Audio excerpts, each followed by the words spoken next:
Good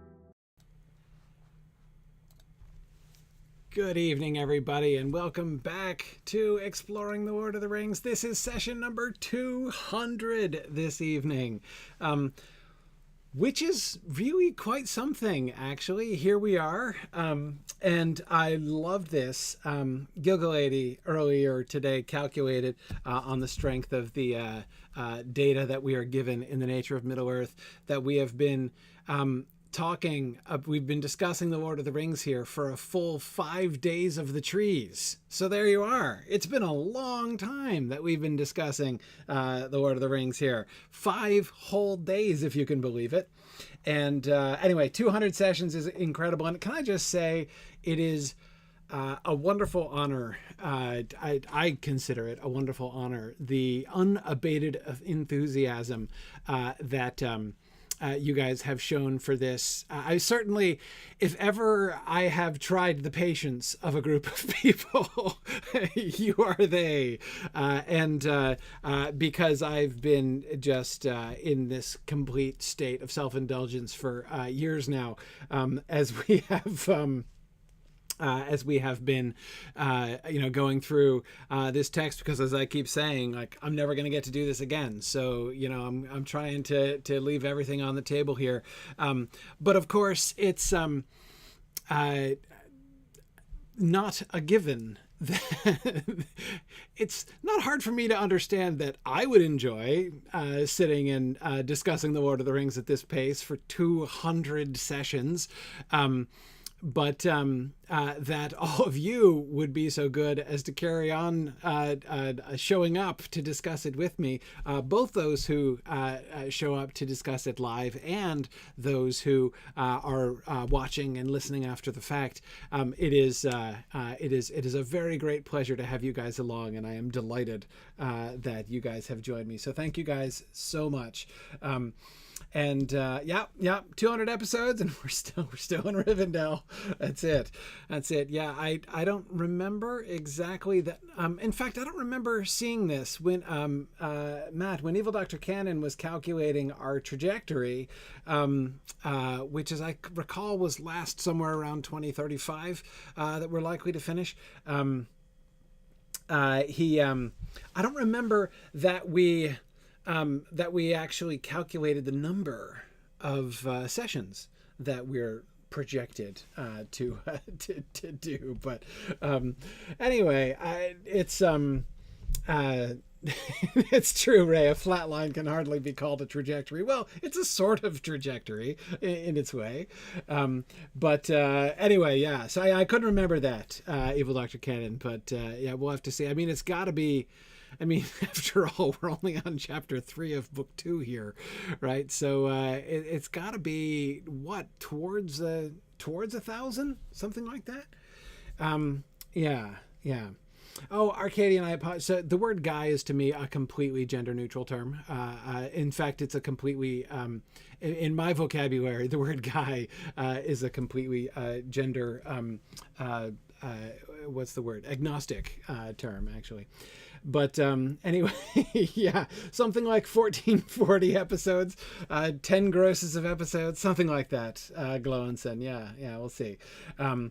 Exactly, musical guy. It's from the a Middle English word, which is extremely generic. It means person. But anyway, okay. So we will move forward, of course. I do have some exciting announcements, though, tonight, because today is an exciting day. Today is the eve of Bilbo and Frodo's birthday, which is always a big day in the Signum calendar. because it is the day on which we begin our annual fundraising campaign. But first, let me mention a couple other things before I even get there. First, I wanted to draw your attention. Many people have seen this already, but we have a special promotion now for one of our anytime audits. It's a staff pick anytime audit special. So $20 off of to sign up for the anytime audit registration for the imagined language class, the invented language class, which does a lot with Quenya and Tolkien's languages as well as other fantasy languages. This was taught by Dr. Andrew Higgins, one of the editors of A Secret Vice, several years back at Signum. Really cool courses. So I encourage people to look into that. You can find information on that on the Signum webpage. Also, I wanted to remind people about the moots coming up. So this very week, it is finally Moot Week. New England Moot is happening this coming Saturday. There we go. There's the Anytime Audit special. Thank you, Druid's Fire. Anyway, yeah, so New England Moot is happening this week. So I wanted to emphasize to people to make sure that everybody knew. Just as we've done before in the past with Mythmoot when we've had our digital registration available, so too with the regional moots. If you sign up for digital participation at the moot, you will also get access to a full recording, digital recording of all the sessions. So if you miss it or if you can't be there for the whole day, you'll get an archive of the day, and only people who sign up can get it. The archive is never again available to anybody else. It's part of the arrangement we have with our speakers. So only if you sign up for digital attendance at the events in advance can you get access but you get access, you can keep access thereafter for those who did attend. So I just wanted to make sure everybody knew about that. So if you sign up for digital attendance, it's certainly not too late. You can sign up right up until the event. In fact, actually, you can sign up until the end of the event, in fact. So I just wanted to make sure that everybody was aware of that. And also, and of course, greatly looking forward to seeing the folks who are going to be able physically to come to Durham, New Hampshire this weekend. Looking forward to hang out with everybody there. And then, of course, 2 weeks from then, so 2.5 weeks from now, is Middle Moot out in Waterloo, Iowa. Same deal. It's going to be a hybrid experience, but really looking forward to being there. And Mike Drought is coming to Middle Moot to give the plenary address there. So that is a really, really fun opportunity. So definitely encourage that. So anyway, those are the other announcements. But I wanted to remind people that tomorrow, on Bilbo and Frodo's birthday, we are going to be starting the nature of Middle-earth. We're going to be discussing our way. We're going to have session 1, discussing our way through the nature of Middle-earth. Again, for those of you who don't have this book, get it. What are you waiting for? Holy cow. This is the first brand new, never before been read Middle-earth material that has been released in decades. This is incredible stuff here. And it's, I really, I'm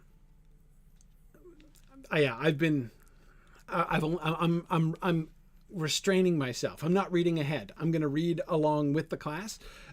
So we're discussing in the first session on tomorrow, on Wednesday, the 22nd, we're discussing part 1, chapters 1 through 5. So I'm like restricting myself to those chapters, and then we'll see as we go through the book.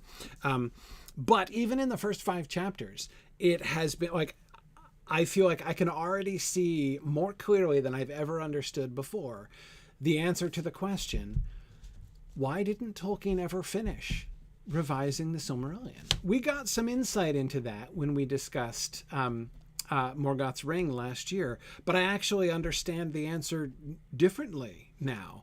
I I would have given an answer to that. If somebody asked me that question, why didn't Tolkien ever finish the Silmarillion? I mean, it was like his life's work. It was what he most wanted. Like he dearly, dearly wanted to see the Silmarillion published. He was trying to get that earlier on in his life. And then he finishes The Lord of the Rings, becomes famous. You know, they would have published anything that he put out, right? By the end of his life.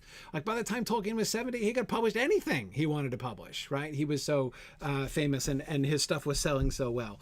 And so so like, obviously, top priority, right? To push through the Silmarillion, get it done, get it out there, fulfill his life's dream.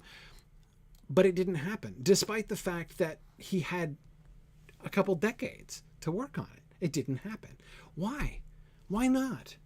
What was it that got in the way that prevented Tolkien from publishing the Silmarillion? And as I say, I feel like I understand the answer to that question better than I ever have before, just after reading the first 5 chapters of this book. So tomorrow night, we're going to dig in, bring your calculators, and we're going to talk about the first 5 chapters of The Nature of Middle-earth, and that's going to be a lot of fun. But in addition to talking about the first 5 chapters tomorrow night, let me share.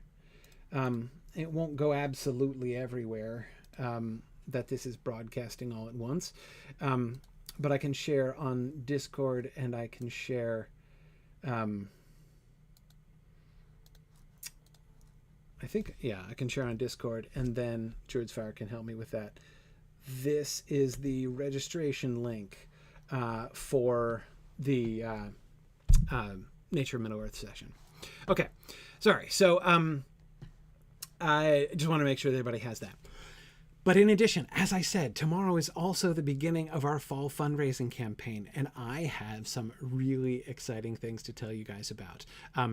We are at Signum. We are preparing to launch a new thing that I'm just delighted by. It's sort of like I'm so excited because I've had this dream of providing educational opportunities for folks, and this thing that we're doing is like the last piece, and I'm so excited about it. Anyway, I'll tell you more about it tomorrow, but it's exciting stuff. So anyway, so campaign starts tomorrow. Very exciting things. Fourth Dauntless, no, we're not doing it on GoToWebinar. We're doing it experimentally on Zoom. We're experimenting with it with a shift over. Not a huge fan myself, but hey, it's a tool, and I think we can make it work. I've made clumsier tools work in the past. Anyhow, so I hope you guys will join me tomorrow. You can also, of course, catch the recording if you can't join us in person. Anyway, there we are. So I hope you guys will be able to join me again. It's tomorrow, Wednesday night on the 22nd at 10 p.m. Same time as we begin here. All right, i.e. when everybody else in my house goes to bed. Most of the people in my house go to bed. So there we are. Can you join if you're still waiting on the book? Yes, Kurtzimus, you can. I mean, of course, it's going to be a little bit harder. I mean, I'll have my slides and everything like normal, so you can follow along with what I'm talking about. It'll be a little bit harder if you haven't gotten a chance to read it yourself, but hopefully we're not going to rush.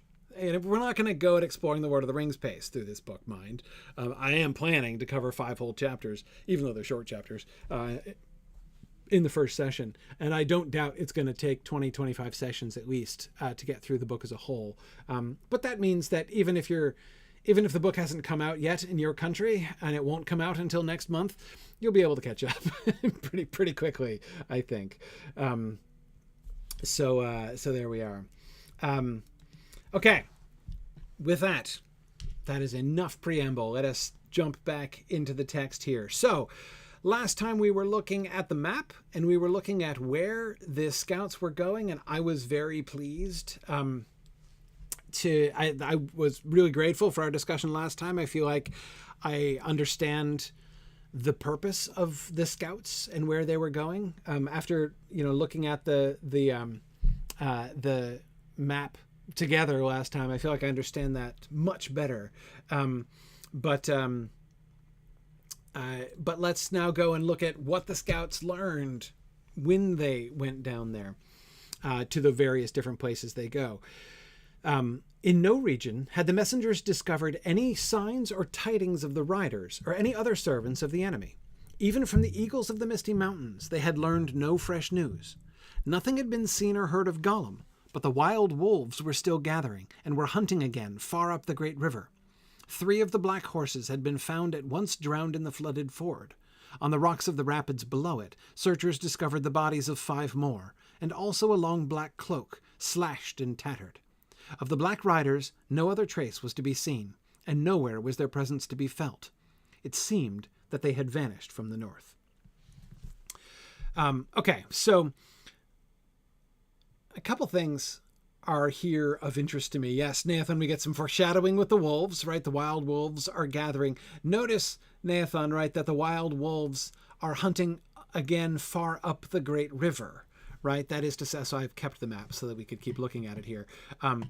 So it seems that the wolf issue that they are discussing, that they're alluding to here, was found by the folks who went to the Anduin Vale. Remember how many places they crossed over. I mean, they know they got to get over the Misty Mountains eventually. And so, as you will recall, they were exploring 3 different passes over the mountains, and they seemed to spend a good deal of time looking all the way up, from the Carrick south down the Anduin River Valley in order to figure out how much of the Anduin River Valley they should cross through. They should travel through.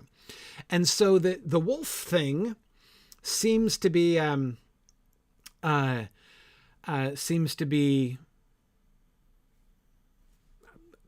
referring to the Anduin River Valley, right? Up the Great River they talk about. Yeah, Mr. Hyde, I was about to say the same thing. Lupita was asking how fast can the ring wraiths travel on foot, and I was going to say that that would be for people who have feet, right? How long does it take them to... I don't know how black riders, how ring wraiths locomote themselves in the absence of horses, boots, or, like when they're deprived of their outer shape, right?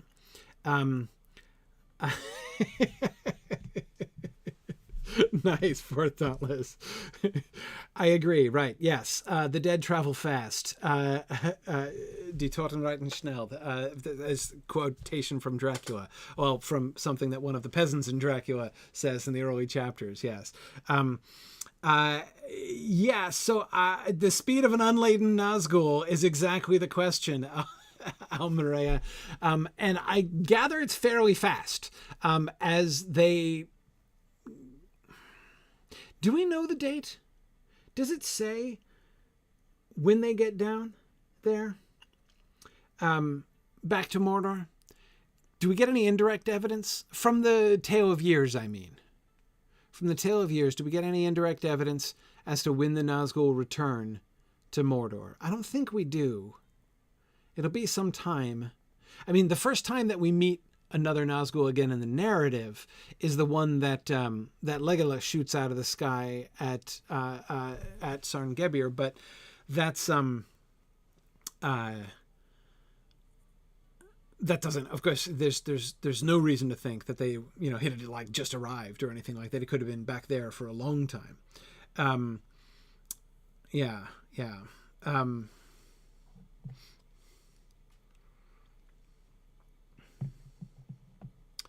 Okay. How fast does a shadow travel? Kurtzimus is just the question. Okay, fourth Thomas, you didn't see anything suggestive in Appendix B. I wasn't sure there was anything there.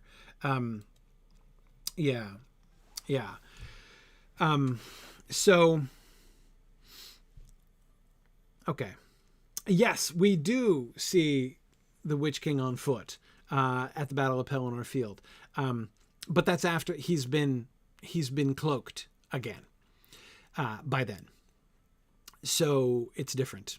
Now they're, as I understand, especially based on the the theories we have been discussing here over the last couple months, my understanding is that when they were taken down in the ford, they were uncloaked. They were unbodied. They were, they didn't just lose their outer garments and need to, steal some off a wash line somewhere, right, in order to clothe themselves, though possibly I guess they'd have to go until they found sufficiently creepy and ominous set of laundry to burgle. But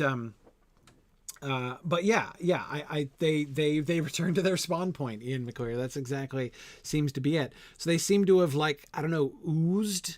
Would oozing be the verb that we should use to describe that? That suggests very slow movement, right? Did they glide? Waft?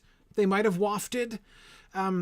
Whatever they did, however they managed to convey themselves, I can go with waft. Bjorn Sonner, I agree. I think Emily's onto it there. As they wafted themselves back to Mordor, I think that they could have gone fairly quickly, but they couldn't have done much else. They couldn't have done really anything else.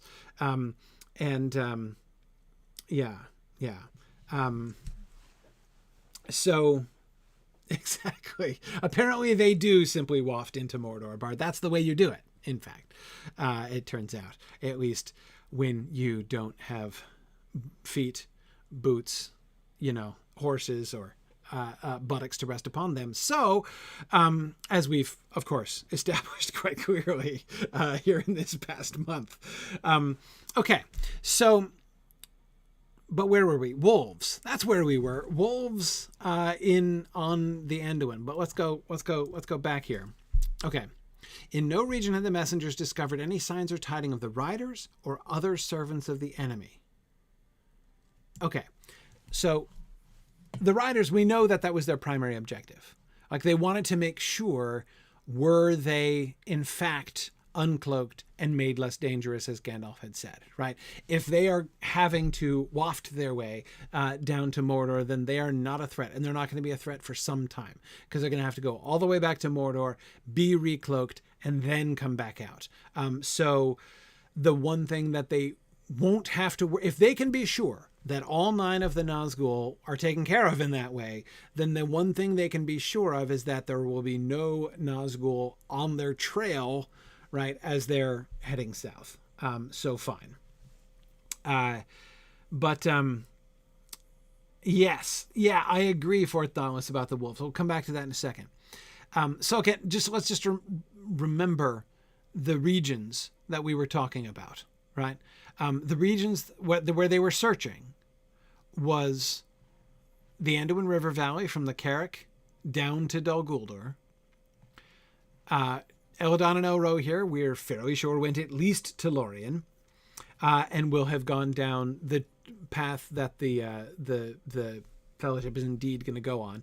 And then we had Aragorn and the Rangers doing Old Cardolan here, right? The Old Cardolan tour, all the way down the Grey Flood, down to Tharbad, and then up to Bree, presumably this sort of triangle here, this whole area they were scouting. And then there were the scouts that went north on this side of the mountains from Rivendell up to the Etten Moors here, not far from Gundabad. Okay. So those are all the areas that we're talking about. And we're told that in no region had the messengers discovered any signs or tidings of the riders. Fine. Or other servants of the enemy. Really. Or other servants of the enemy. Yeah, Fort Dauntless, I can't help but remember that same thing. That Gandalf seemed to think that even the birds and beasts near the borders of the Shire might be spies of the enemy. I'm trying to figure out what they mean by other servants of the enemy. Surely they can't mean, again, Gandalf, I was thinking precisely the same thing. Gandalf's great concern. I mean, remember, I really believe that when Gandalf reaches out the window and grabs Sam by the hair, he is momentarily concerned that there's a spy of the enemy in the garden at Bag End, right, as he and Frodo were talking. I mean, he had just been talking about that, right? So, yeah. Okay. Drowsnake says this really just speaks poorly of Elrond's choice of scout. See, I would think so too, right? That's like, okay, why did you why did you send out your worst possible scouts who can't even see anybody? But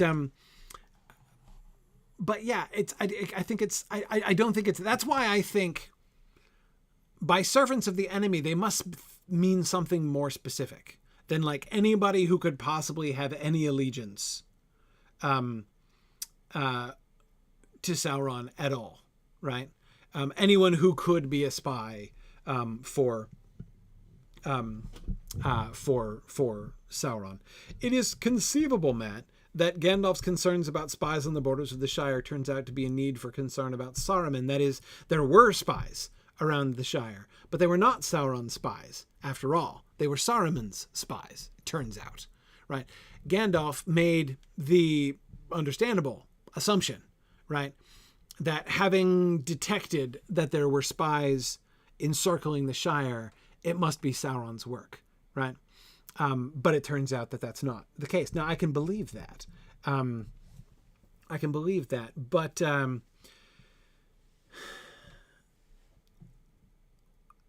yeah. Hrothgar, that's the kind of direction that I'm sort of thinking in here. That he's worried more about like middle management or higher level of Sauron employees. Also possibly like orcs and orc armies. That kind of thing. We were talking about one of the things that we were discussing last time was that part of what is happening here seems to be like a military assessment, right? I mean, there's very little reason to scout in the north at all, unless what you're interested in seeing is, are the like trolls and goblins of the north mobilizing or being mobilized and gonna march south on Rivendell, and you know, like, is it, should we get out very fast before, you know, Rivendell is encircled by an army besieging it, because that would be bad, trying to get the ring away under those circumstances, right? So exactly, Hrothgar. Bill Ferny wouldn't count. Is Bill Ferny a servant of the enemy? Well, Bill Ferny has been suborned by servants of the enemy, right? He is amenable to working with servants of the enemy, but I don't think he would qualify here, right? Yeah, exactly, GDC. That's why they're scouting Tharbad and the Greenway as well. Exactly. So I'm not 100% sure how I would translate that phrase, servants of the enemy. It might be, as you suggest, Hrothgar, kind of like a rank issue, but I don't think so, because I suspect any orc would count as a servant of the enemy. I suspect. Maybe I'm wrong about that. But that's kind of what I suspect. Yeah, Turambar, exactly. The squint-eyed fellow, it's not going to be lost on Aragorn, right? Aragorn knew full well at the time that there were spies in Bree, right? And that not all, you know, even Butterbird suspected, right, that not all those folk that, you know, came up the Greenway, you know, meant any good. So, yeah. So I think, right. I think this has to do with, are there like armies of the enemy, or like people who look like they've been sent out by Sauron? And the answer is no. Right. Nathan is suggesting a distinction between allies of the enemy and servants of the enemy. Yes. The noose is not yet closing around Rivendell, which they had reason to fear. Because remember another thing. Just because Sauron sent the Nazgul doesn't mean he sent them alone, right? I mean, he could have sent them in advance of the other folks he was sending after them, right? So, yeah. Exactly, Jordan. Out of place servants, not local turncoats or long-term spies. I suspect so. Yes. Because keep in mind the discussion in the council about how the road to the sea is fraught with greatest peril.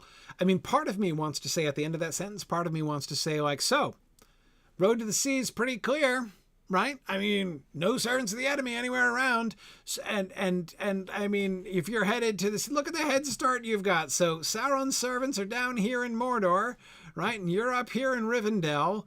You've got a straight shot out here to the Grey Havens, and he's got a schlep all the way up here. So, and through Gondor, I would add. So yeah, I like your chances, right, with the way this particular race is handicapped, since you've demonstrated there are no servants of the enemy. Now, again, this is why you go north, right, up to the Ettenmoors, because, of course, if an army of things that would freeze the blood of Barlam and Butterbur is activated and marching down into the Weather Hills, then okay, you might have some issues, right, and get into the sea. But no, it's fine. We seem to be good there. Right? So no servants of the enemy anywhere around. So what were we worried about? Well, again, I think that's where the distinction comes in. There, they are worried about spies. They do know that the spies, spies who will report what happened to Sauron will see that happening, right? They do know for a fact there are spies in that direction. But they will be less. And so again, if you look at the roots here, right, it is kind of interesting. This central, we talked about threading the needle before, right? You've got the whole like the old Cardolan area over here where Aragorn was looking. No, there are no armies moving. No, Saruman has not sent an army of orcs up past Tharbad into the north. He might have done, was worth checking. That didn't happen. So no, they haven't found any orcs up here. And yet Aragorn knows who better. Aragorn knows that there are a bunch of potential spies in through here in this area. The Anduin River Valley, well, apparently that gets a no also, because we've got to pass. They must not have liked these passes over the mountains. They're going to have to go down really close to Dol Guldur. Lots of spies, again, potentially in this area. But this strip in the middle, right, just to the western side of the mountains, where the company is actually going to be going down, this is like no man's land in here, right? South of the Loudwater and then of the Grey Flood, right after the Loudwater and the Grey Flood come together. So south of that, between the river and the mountains, is this land where nobody lives, no spies, right? Middle of nowhere, right? And of course, Eladon and Elro here went straight down there and back. And yeah, you've got the wild wolves. We'll come back to the wild wolves in a second, Turambar. I agree. Okay. So I think, again, we're not counting spies. Therefore, we're saying servants of the enemy. Are there those who are directly reporting to whom Sauron sent into that area? Orcs, armies, things like that. Nope. Even from the eagles of the Misty Mountains, they had learned no fresh news. This emphasizes, so they did go to the eagles of the Misty Mountains, who we know live up near the Carrick in the High Pass up here, where they ran into Bilbo and company in the previous book. So the folks who went up into the High Pass and then went into Mirkwood, presumably connected with the eagles there and politely asked them what they saw. So it seems, therefore, that the primary emphasis, the primary emphasis of this statement, even from the eagles of the Misty Mountains, they had learned no fresh news, would seem to be saying, okay, we confirmed it, right? We confirmed what our scouts had noticed. They didn't miss anything, because even from the eagles, right? And the eagles can see everything, right? I mean, you can't hide an army from the eagles, surely. So if the eagles confirmed what the scouts had seen, or in this case, not seen,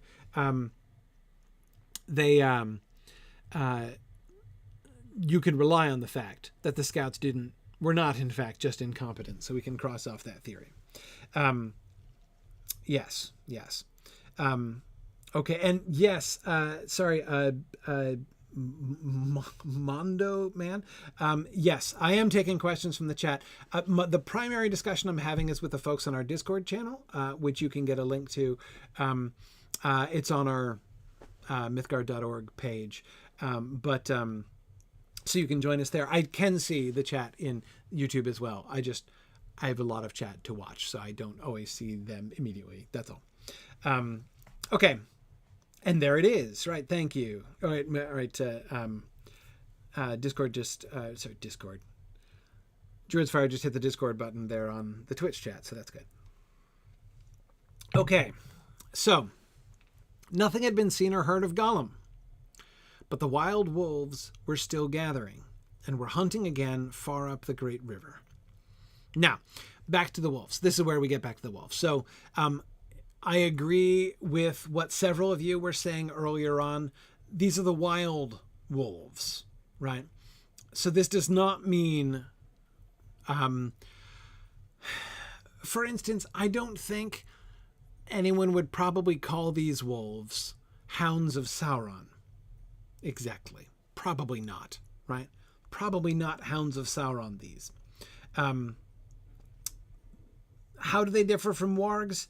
Not sure exactly. They're not tame wolves. Bjorning in Exile. That's it. Yeah. They're not tame wolves. I don't know. First of all,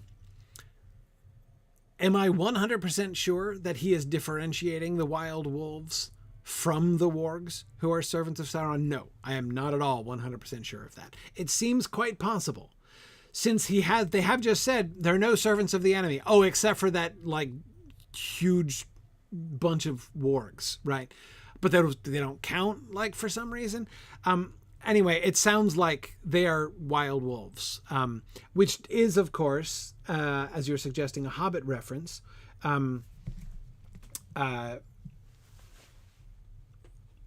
So it reminds us of the Hobbit, surely. The combination of the eagles and the wolves. It's hard not to imagine burning trees with dwarves in them when we hear of that combination there. It is also possible that the wild wolves is not meant to be as opposed to the domesticated wolves, right, who are the servants of Sauron, but rather just to emphasize how feral and dangerous they are. The wild wolves were still gathering. We're still gathering, and we're hunting again far up the great river. Now they were, yes, Corey, you're right. The wolves in the Hobbit are independent. Yes, absolutely. But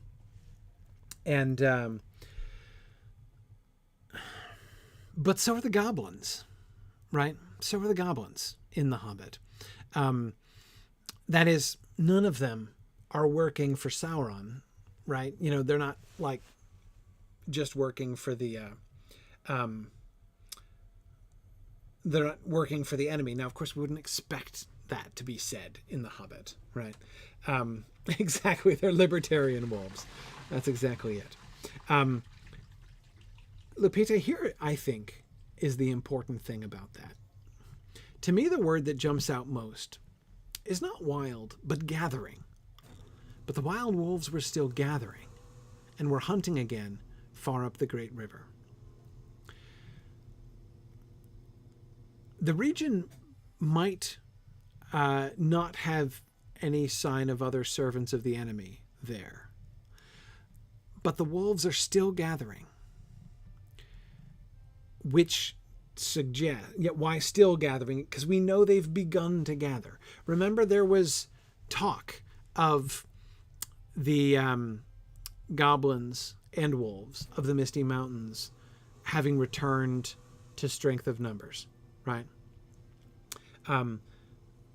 They have begun to gather. They're still gathering.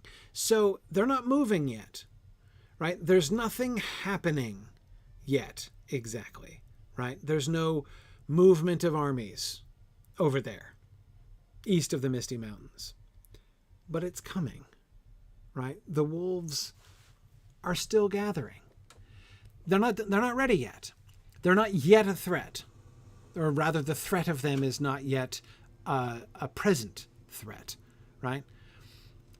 But they're hunting again, far up the Great River. Scouting out, right? Yeah.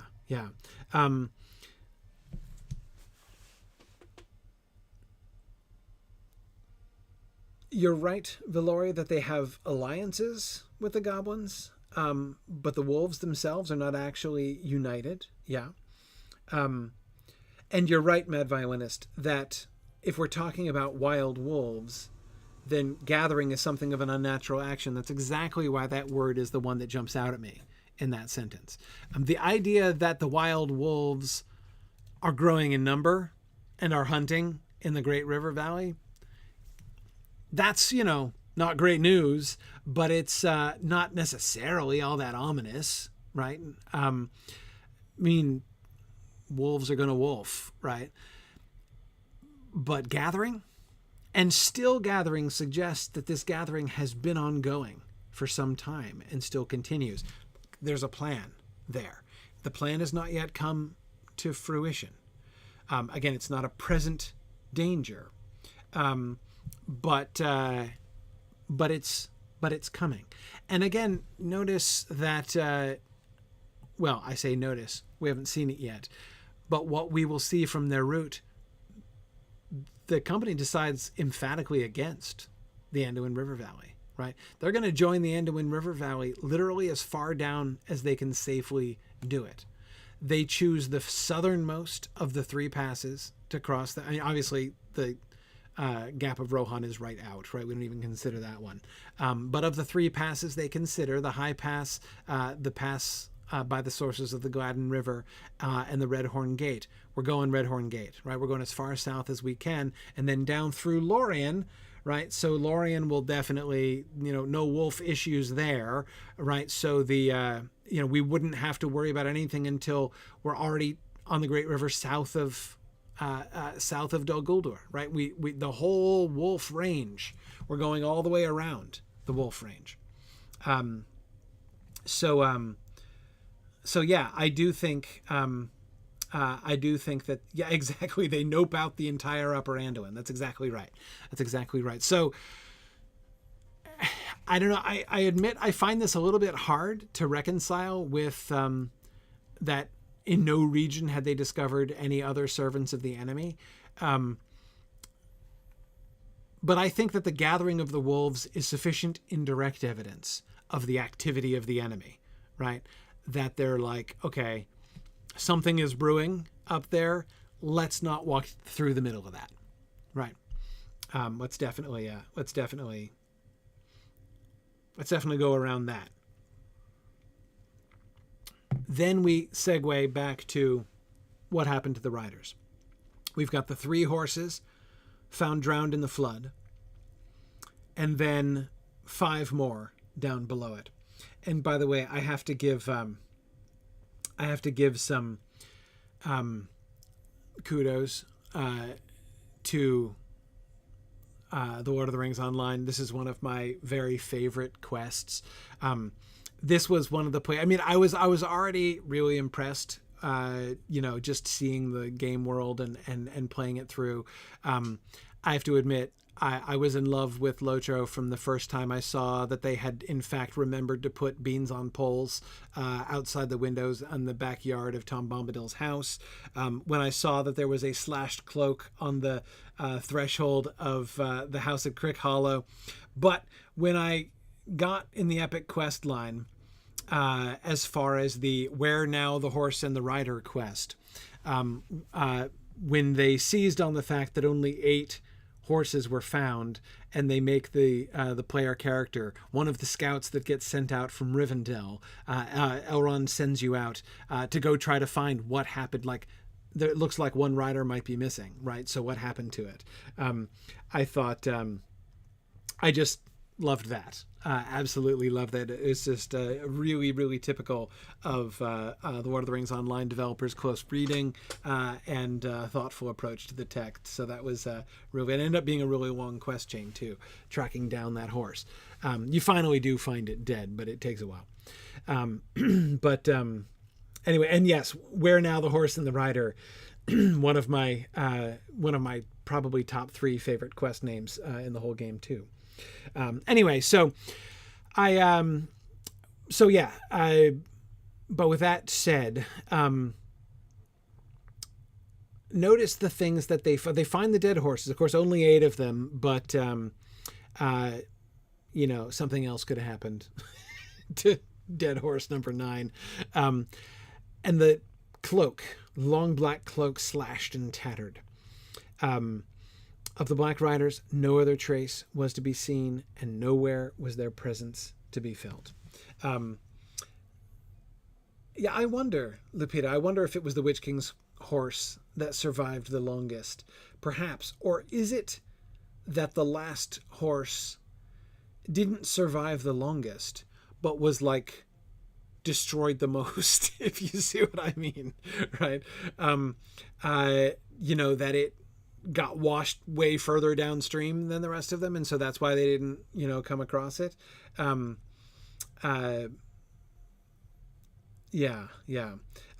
What slashed the cloak? Well, there are all kinds of both physical and spiritual things in that flood which could have slashed the cloak. Exactly. Emily, no, I think you're exactly right. It rolled down the river to the sea, and there let it lie until the end. I think it's exactly right. That's exactly right.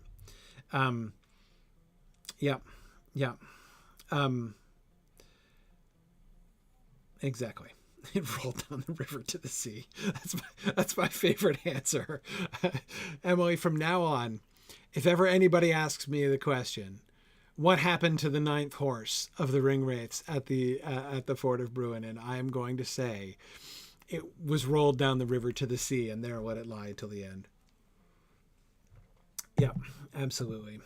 Nancy, absolutely. I agree with you also that the slashed and tattered cloak reminds one of the slashed cloak of the Witch King. Right now we know it's not the Witch King's cloak because the Witch King already lost his cloak. He left that behind. Remember, Aragorn found it at Weathertop. And by the way, it's never occurred to me before. But I mean, of course, actually, so there's kind of 2 things going on there that I'm suddenly thinking of. One, we talked about the uncloaking of the riders, right? And it's clearly more than just like, hey, I lost my cloak, right? We know this because the Witch King did actually lose his cloak, right? At Weathertop. And yet he was like still perfectly functional, right, when he gets to the ford. So that's one thing. It was one interesting piece of evidence that I'd forgotten about when we were talking about that. But the other thing is that I wonder, when Frodo drops the E-bomb, right, and the Witch King is forced to flee, leaving his cloak behind, right? Is there a moment, right? Is he uncloaked? Like, temporarily uncloaked? When Frodo calls on Elbereth there? I wonder. I mean, it seems that it's interesting because that's the word specifically that Gandalf uses, right? About the uncloaking thing. And we talked about the Witch King fleeing, again, it was not a tactical withdrawal on the Witch King's part. More deadly to him was the name of Elbereth, right? And it does seem that when Frodo called out to Elbereth answered. But yeah, I think that Frodo's attack on him. Remember, let's also not forget the sword that Frodo is swinging at the Witch King is, part of the matched set, right, with the one that Meriadoc is going to lodge behind his knee later on, right? So it's not like Frodo's sword is helpless to do any damage against him, right?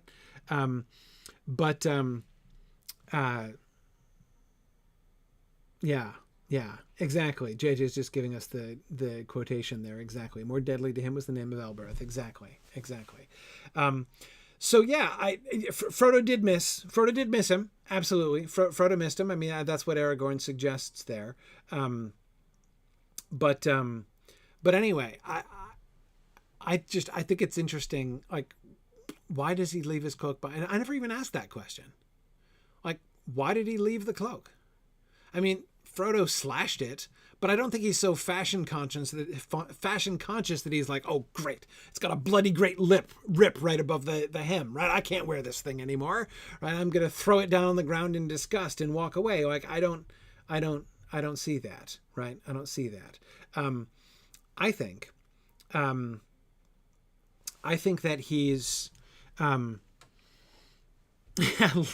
Logan Albright on YouTube says the Witch King's legs really take a beating in this story. I never really thought about that before. That's what happens when you mess with hobbits with magic swords, right? I mean, you just gotta wear some spiritual, knee protectors and shin guards and things. I think Aranos that I think it was who was it? Was it Fourth Dauntless who earlier suggested that the Witch King was forced to put on his warm winter cloak that he had brought against the oncome of cold weather, and so he was a little overdressed when he came to the fort. I love that idea. That's a joke, by the way. Remember, of course, that hobbits, after they are running naked on the grass and lose their clothes, other way around. They lose their clothes in the Barrow Downs and then run naked on the grass afterwards. Therapeutic streaking, which I don't endorse, incidentally. Don't get the wrong idea. I don't have the power of Bombadil, so I can't endorse that. But anyway, the point is that they didn't get their clothes back, and so they put on some of the spare clothes from their packs, but were soon too warm because they were forced to put on some of the warmer things that they had brought against the oncome of winter.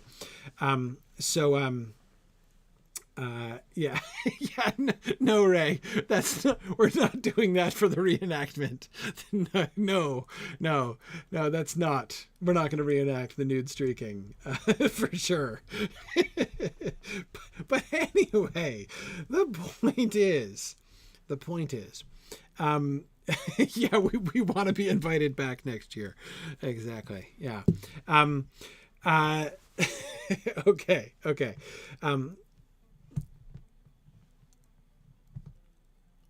The dropping of his cloak.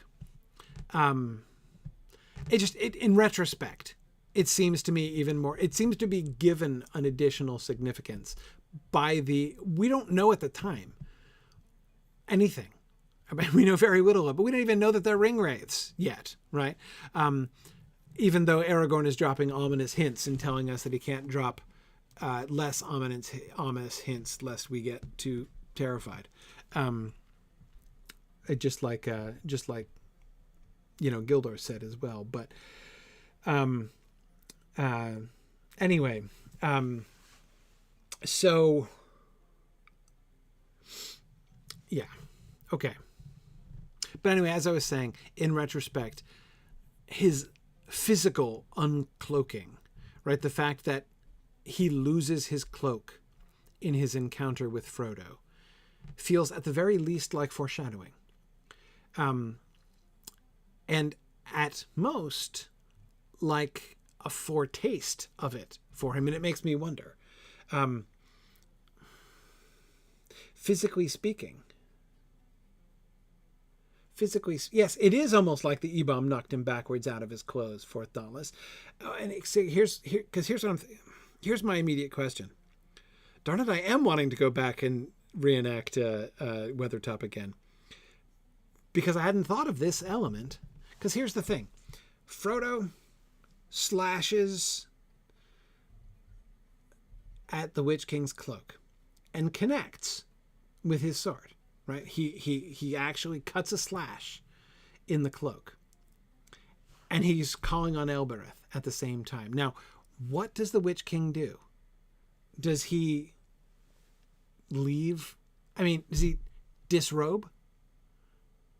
Is he like, fleeing like Joseph in Egypt, leaving his garment in the hand of his pursuer? So are we imagining him to be like spinning and turning and like disrobing as he goes, right? That seems a little odd to me. Or is he,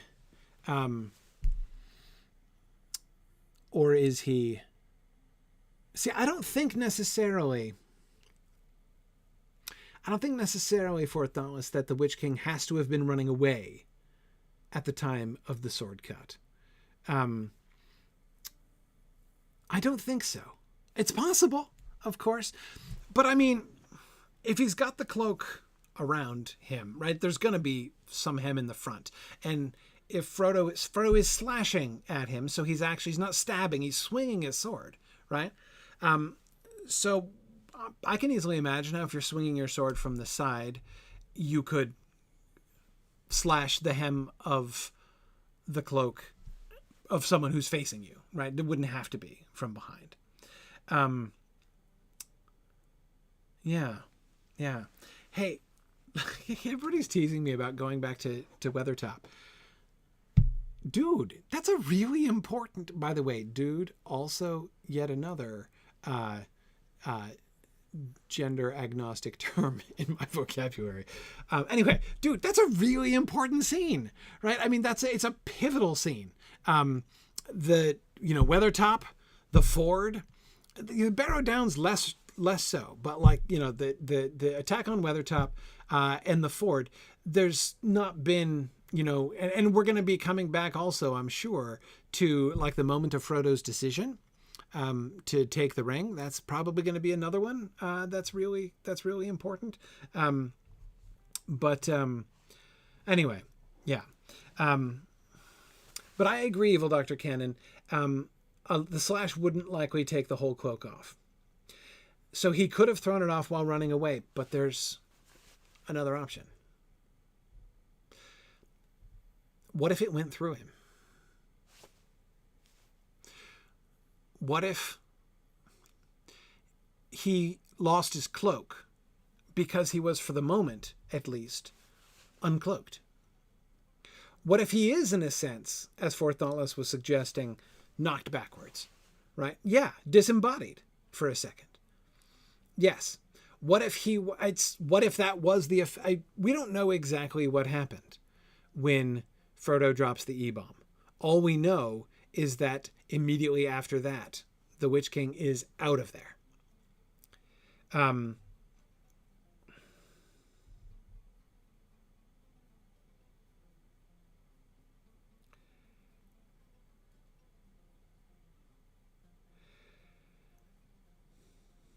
Yes, he was, okay, Mad Violinist is just reading your longish post there.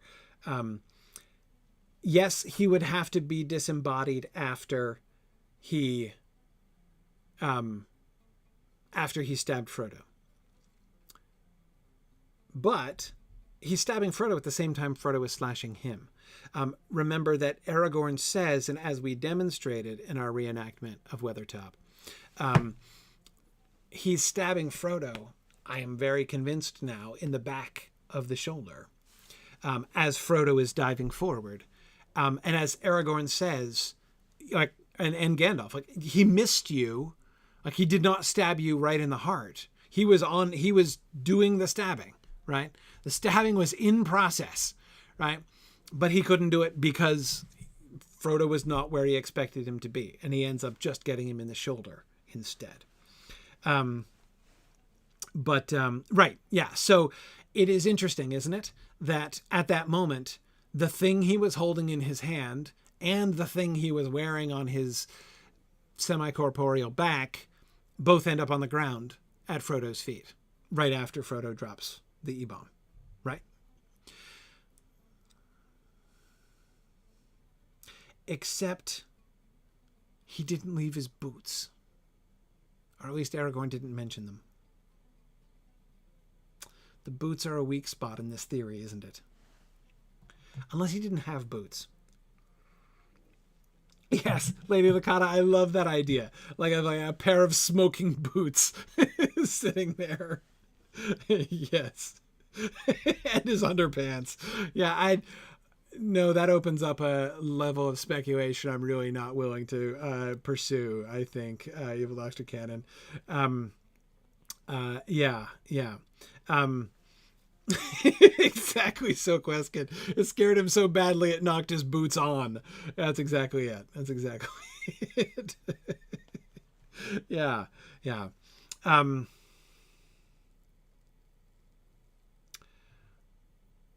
It's possible. So, Hugh, it's theoretically possible that he draws the cloak about him, flees, and disposes of the cloak in a discreet location later on. Yeah, but again, why? Like vanity? Is he like really particular about his garments? Right? It's like, well, I don't have time to sew that, and I don't have my evil sewing kit with me. And I left the sewing kit of doom back home, so I don't have that, so I can't patch it, right? And it's going to drag on the ground now and be no end of a nuisance. Not to mention the fact that I can't possibly be seen wearing this. So no, like I can't. I can't see him doing that. I can't say him being like, well, there goes this outfit, right? So like again, either he drops it in the moment because like he has to, or like, or I don't know, something. He gets blown out of it. Yeah. I don't know. Yeah, I agree, Logan. The idea of Nazgul engaging in delicate needlework does make them considerably less scary. I'm trying to imagine the Witch King attempting to thread a needle, right? It could be, it's conceivable that his cloak could have entangled with Frodo's sword. And therefore, like he did, spin his way out of his cloak, leaving it behind him. It's possible. The Stitch King of Angmar. Oh man. Yeah, something like that. Yeah. So, I mean, I could go for that. The lack of boots. Yeah, the temporarily uncloaked, like the spiritually knocked backwards thing, like, it 2/3 of the way fits, right? He had the knife in his hand, the cloak on his back, but probably boots on his feet, based on what we've heard. And there weren't any boots. So, right, maybe he was only mostly uncloaked. Maybe his feet remained cloaked, right? So like if the Witch King goes running naked on the grass except for his boots, that's not therapeutic, apparently. Yeah.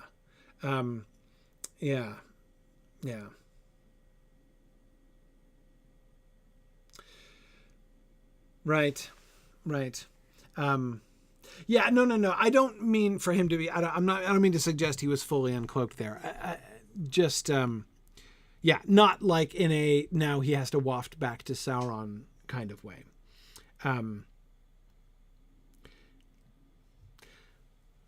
Turanvar does point out that, of course, there's no reference to boots here in this passage either. And yet, despite the entire lack of recovered boots, they seem perfectly content to conclude that the Black Riders had vanished from the north. Even though the searchers' attempts to find evidence was entirely bootless. Yeah. One of my favorite words, by the way. Oh, come on, Bard. That was good. That was good. Yeah. Yeah, that was a good. Okay. Okay. Hang on. I missed where you guys are talking about the cloak being a onesie. I'm not following that at all. But anyway.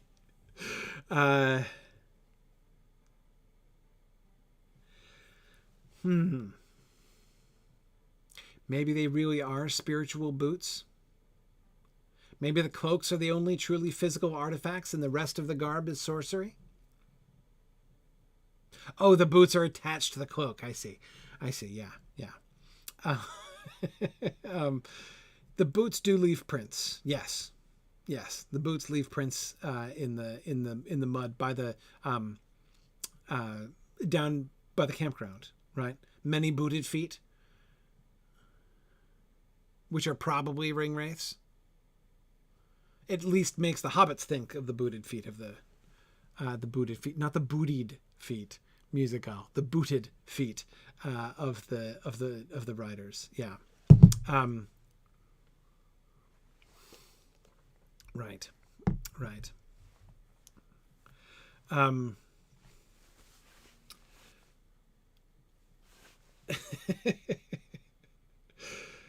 Yeah.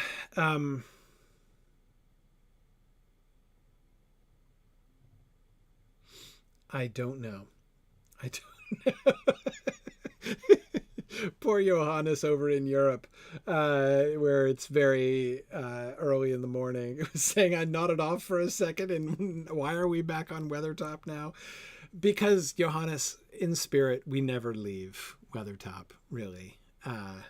Yeah, we never really leave it. That's it. Yeah.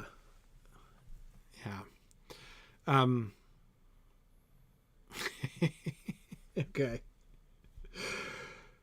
Yes. Okay, exactly. The Hotel California of Middle Earth, something like that.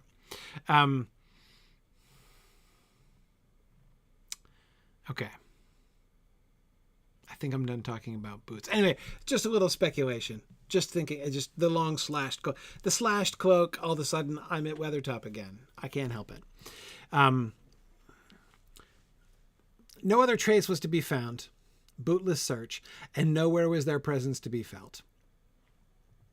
The Nazgul, not presumably their boots.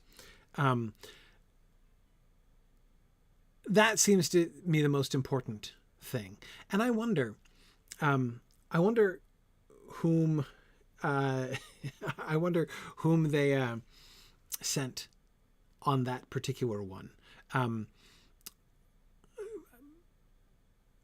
I bet you Glorfindel was the leader of the searchers who went looking for the Black Riders.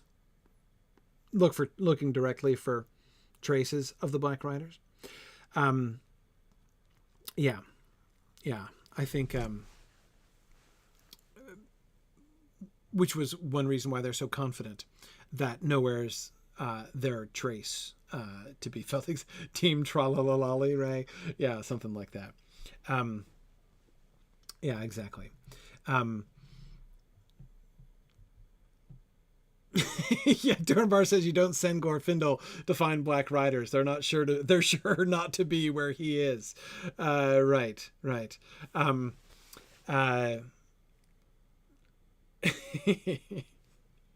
Yeah, well, he is safe to do this, right? But it's true. I mean, so what? Do you send people after the Black Riders who won't frighten them? Right? Is that the goal? Right? We can't send Glorfindel. He's too scary. Right? We have to lure them out of hiding. Yeah, we could send Galdor. What are you trying to lure them out? I guess. Yeah.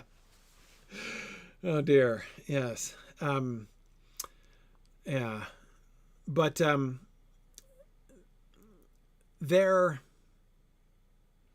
no other trace was to be seen, and nowhere was their presence felt. Remember also that like where they have been can be felt as well, right?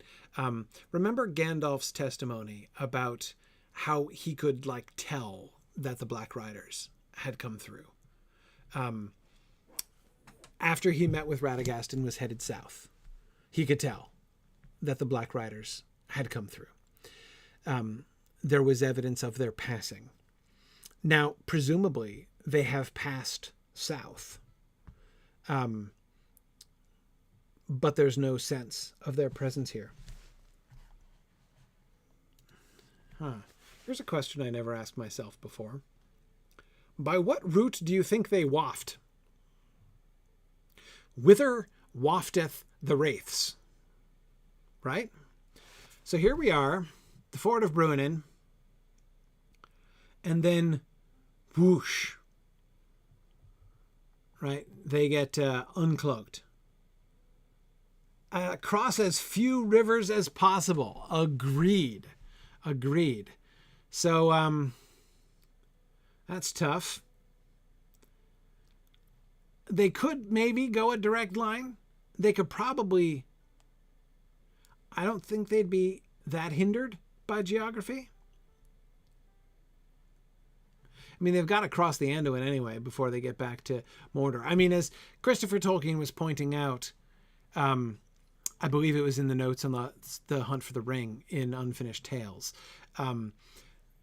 Tolkien initially had really wanted to do the running water thing with the ring wraiths, you know, have them be at the least reluctant to cross it, if not actually incapable of crossing it, except under particular circumstances. But Tolkien kind of gave it up because he's like, there are too many rivers. I can't, like, it's not practical. Right. I mean, what are they going to do? What are they going to do? Like, I'm going to go from Mordor to Gondor, but I've got to go up by way of the Forodwaith up here and come all the way back down. Like, if I tiptoe along the ridge of the Misty Mountains, right, above all the sources of all the rivers, then I can probably make it and find a route to get down into Gondor without, and then along the ridge of the, you know, yeah, it's just not going to work. Yeah. So anyway, I agree that's an issue. I'm gonna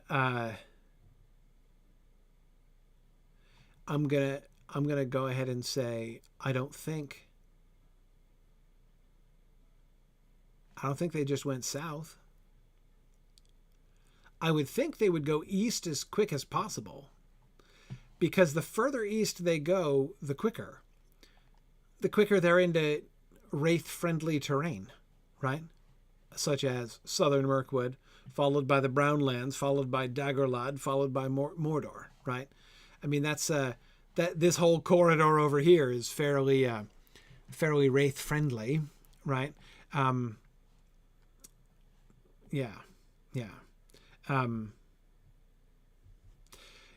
Fort Dauntless says, if I were a disembodied evil spirit, I'd be very worried about passing through the domain of the Balrog.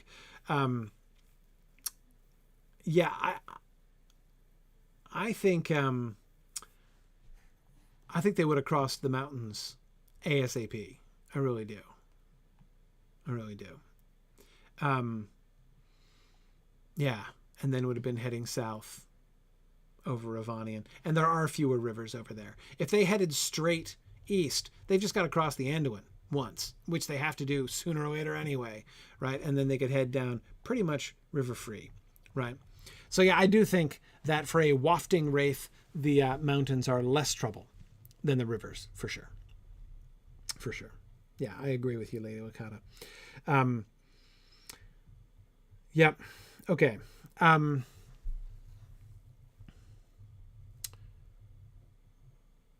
Right. Okay. Yeah, exactly. They're not going to go anywhere near Lorien. I agree. Okay.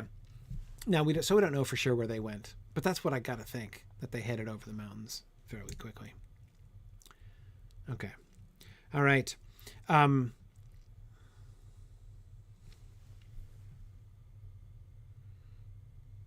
feel like I want to do a poll or something about the Witch King's cloak at Weathertop. I'm sorry, I can't stop thinking about it.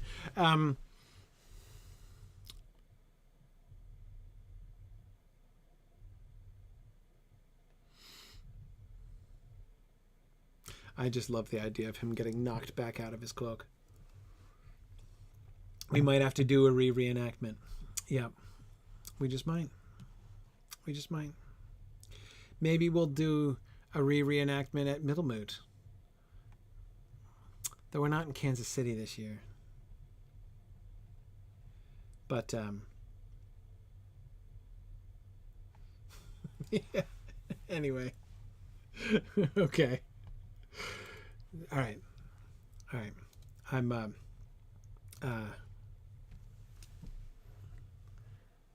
I'm done. Yeah. How will we knock someone out of a cloak? I don't know. We'll have to experiment. We'll have to try a couple different things. We'll have to try a couple different things. Yeah. It'll be, this is some of these things. It's why you do the reenactments, right? You gotta learn these things on the ground. Yep. Absolutely. Yeah. Like knocking your socks off, but not your boots. That's it. Yeah. Yeah. Okay. All right. We should stop there. I'm tempted to go on to the next slide, but I shan't go on to the next slide because that would be irresponsible. I'm going to let you guys, it's getting late already. I'm going to let you guys go. Don't forget, tomorrow evening, Nature of Middle-earth discussion. I posted the link on Discord and Twitch recently. You can find the page on mythgard.org for our Nature of Middle-earth discussion. We'll be discussing chapters 1 through 5 of part 1, starting off our discussion of this book tomorrow night. So thanks, everybody. I hope you will join me for that. Look forward to that very much. And we will do our field trip. So thanks, everybody, for joining our text discussion. And we will see you guys next week who are not going to come along with us. Hey there. Hey there. Laurie, how are you? Doing all right. 200. 200. 200. That is crazy. It is crazy. It's even crazier that we are nowhere near the end of this. Oh my goodness. Yeah. Yeah. Yes. I think many cheers. Yes, many cheers for 200. Absolutely. Okay, so we're still stable mastering it, right? We've still not yet found a milestone. Yeah, at Gundabad. Drenghol or some wherever it is. I know what this place. All right, so let's go Southbury. Drenghol. Right. That's where we're headed. Yes. Right, so head to Southbury. Mm-hmm. And then back out to... A lot of people in here today. Yeah. Trying to get everybody filled up here.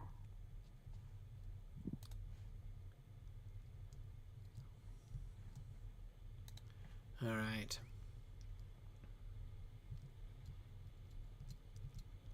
Yes, I will try to get as many of you as I can. I will have to generally do it running, so. Sorry. I have my own theory. I have my own theory about the cloaks thing. Oh yeah. It's like it's like if you've ever seen a Doctor Who episode, it's like it'd be like there's like a signal that's like making him solid so he can like wear stuff, and when the dagger struck his cloak, it like interrupted the signal. It interrupted the signal, right? So it just passed right through. So it made him sort of incorporeal briefly, so the cloak just fluttered to the ground. That's kind of more. Yeah, that's kind of more or less what I was thinking. I was thinking not the sword itself doing that to the cloak, but that's what I was basically thinking of Elbereth doing, essentially. The power. Yeah, the power just sort of interrupted his form. It made him incorporeal briefly. Yeah, and then exactly to the ground. And the reason it didn't work on the boots was when a cloak flutters to the ground, it becomes a rug, but boots just stay boots. I see. So his after he. Right, because they didn't so the cloak falls to the ground and he would have to stoop and pick that up and put it back on, which is both cumbersome and embarrassing. Whereas like his boots, if he became very temporarily incorporeal and then corporeal again, well, his boots are still there and his incorporeal feet are still in him. Exactly. Yeah. That's kind of more or less what I was picturing in my head, really. I mean, it still gives us the humorous vision of a pair of boots running away. Yes, exactly. But, I suppose that would be difficult to notice in the middle of the night on a Hey, black night, a pair where'd of the boots stable running on master their own. go? He'll appear in a moment. It I think takes we a got while. some lag going on. Everyone's in here for Hobbit or something, and maybe No, I mean, I'm excitement at over Anak God. Corfu, and he's gone. No, he'll be there. It takes forever to Oh, load in. there he though. is. Okay. Yeah, Okay. we got some lag. I see. Then, Lori, can you switch me into Corey's group so I can shield wall him, please? oh yes, I haven't organized parties yet. Yes. Okay, Drenghol is where we're headed back to. That's where, down by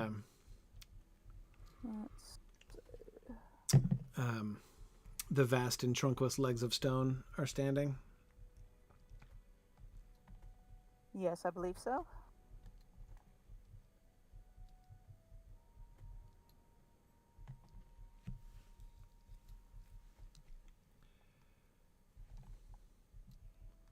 All right.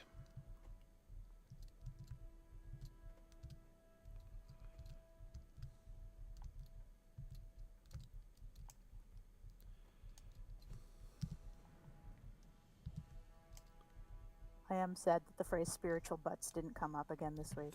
We were this close. All right, here we are. Because it's funny, and I'm 9 years old.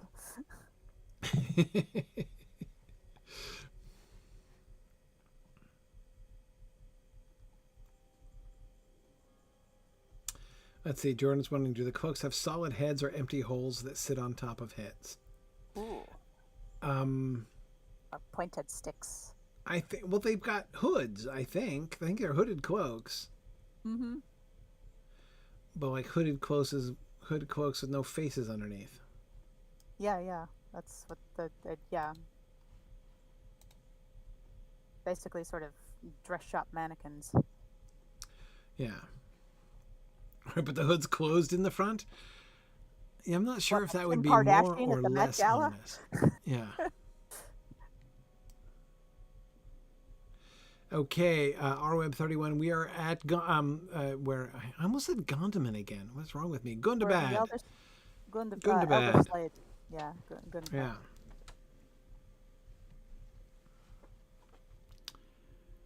Okay.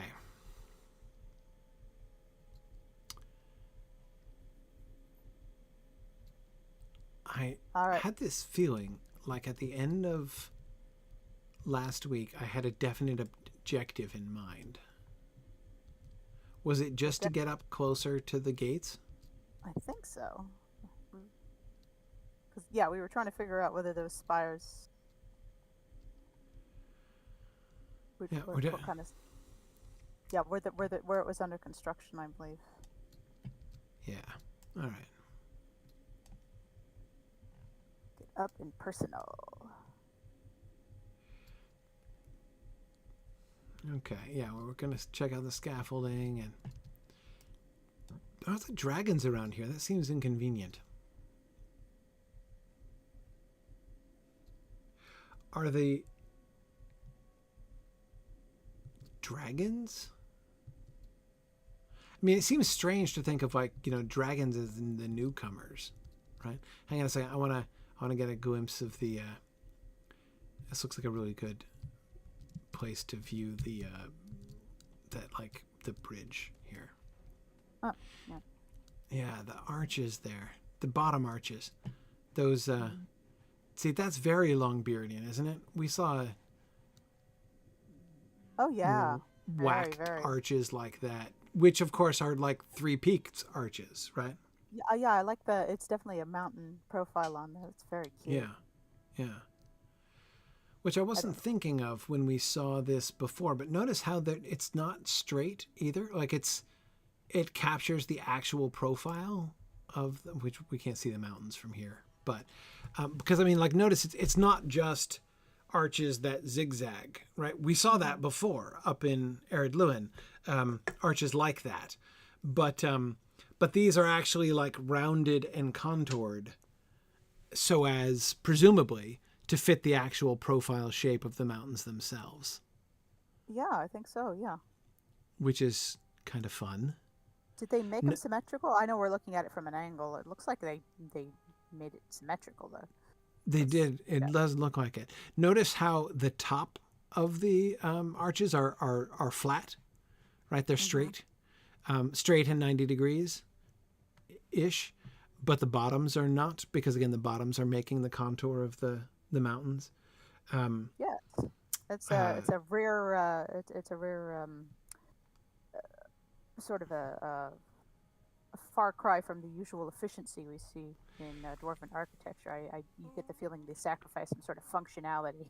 Well, yeah, you got to think so, and especially that kind of, they're big into straight lines usually, in geometric shapes, and often we'd see a geometrical kind of stylized thing, but that's not. I mean, unless we're seeing some, like the effect of some kind of erosion or something, but I wouldn't think so, because it really looks deliberate. The cut there, the uneven cuts. It follows too closely what we've seen them do with mountain peaks to decorate, especially out here. Yeah. Maybe the bridge itself has some sort of significance. Oh yeah, I wonder. Particular stream. I agree with Tomas. They're definitely not load-bearing members. Yeah, you wouldn't think so. Very poor ones, if so, right? Yeah. Gonna say it's you just undermined. The bridge only has a few centuries now, thanks to that. But if it's just decoration and the load bearing is from these columns and pillars over here, it's probably fine. I suspect. We have to allow them their flights of fancy whenever they feel like doing it every 1,000 years or so. But yeah, for them to, if I'm right, that they're choosing essentially representational art over, architectural function, right? Mm-hmm. That I think is really fascinating. And yet it still is symmetrical. Almost exactly. I think perhaps quite exactly. Don't you think? Yeah, it's representational without being authentic, and I think if it was not symmetrical, it would not look as good. What the? Yeah, why did the ground just shake? Are we being attacked by something? Yeah, let's see. Fierce mountain drake. More of those. Yeah. I see. The nerve of those guys. Okay. Wow, those like white marble towers, like the white facing on those towers, look even more impressive from close up. Looks like plaster. Yeah. Better they sandblast it. Marble. I'm noticing that the tower within the scaffolding, the diamond shapes are in a couple of places are definitely broken up. So it looks like it's repair work that was ongoing. Right. Yeah, it does. Repairing the facade. Good eye. Yep, and I think not. So not like this is not one in process. Like it's not like a partially rebuilt spire. It's it's under repair. It's the old one that got broken. Well, we don't know how badly it was broken before they started restoration, but yeah. Right. I mean, I don't know if it's as bad as that guy down there by the stable, but. Oh, you mean the one that was on the ground that we were looking at, the spire? Yeah.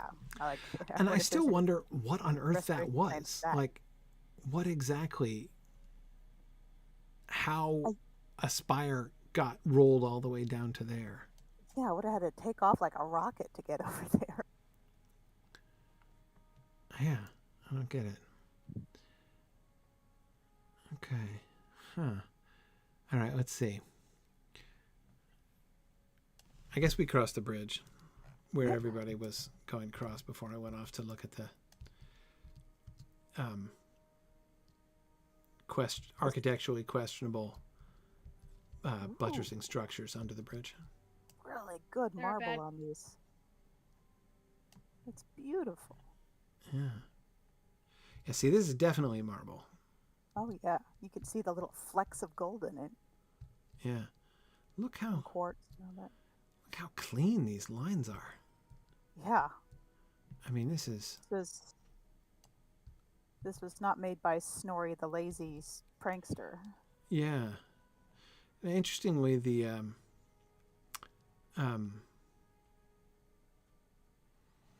what like handrails are much more Orcs. worn. Yeah, there are many bad guys over here. Are there? Yes. Oh, that's a shame. As Severlin once teased me when I was interviewing him about Gundabad in the future, like 2 or 3 years ago, he said, yes, there are a lot of orcs in Gundabad. Wow, okay. Yeah, our exec producer is a bit of a troll.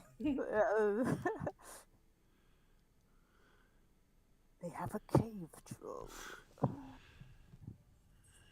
So I'm just looking from here because I'm still not 100% confident about the point of those dwarf fortresses on the hilltops. So I'm looking at them from here, trying to understand them a little bit better. Well, it could be beacon watchtowers. Something like that, maybe?